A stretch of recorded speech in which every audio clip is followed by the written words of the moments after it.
Une actualité sportive très tournée vers l'élément eau et la mer. Cette semaine, du Va aux Marquises, de la natation, l'expédition Cap Optimiste et de l'aviron. C'est tout de suite avec David Chang.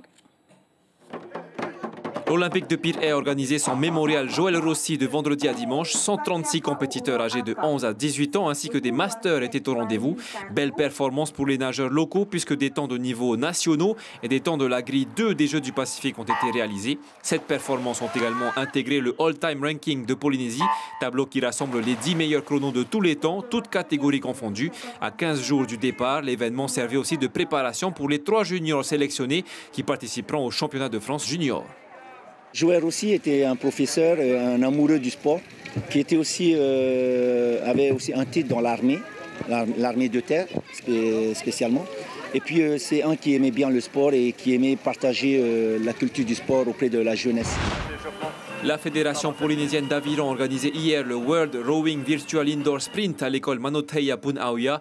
L'événement s'est déroulé du 8 au 11 mars à Teitim Orea et Nukuhiva. Il a rassemblé plus de 700 participants, scolaires, handisport et valides à partir de l'âge de 10 ans.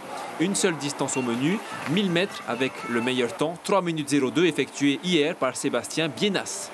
Les Polynésiens sont très joueurs et sur les machines à ramer ou sur l'eau, on sait que c'est des compétiteurs et on sait que ça fonctionne très bien et de mieux en mieux. Ça fait depuis maintenant 2014 qu'on a lancé cela et ça marche de mieux en mieux. Les collèges s'équipent, les mairies s'équipent et on voit bien que ça fonctionne. Top départ du championnat de V1 de Nukuhiva. Cette semaine, plus d'une vingtaine de rameurs étaient présents au départ de la première étape du championnat organisé par le district de Va de Nukuhiva. L'AS Heimataiki puis l'AS Nuku Ahoe étaient présents. Pas de surf pendant les 15 km de course. Chez les seniors, Torea Maitihe a remporté le challenge en 1 h 24 minutes et 6 secondes, quelques secondes devant Jean Maurirere.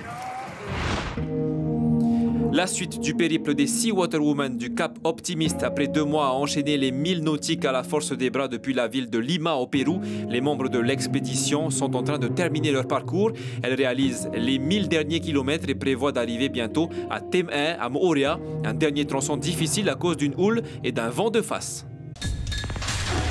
L'information en continu sur Polynésie la première, Internet et réseaux sociaux.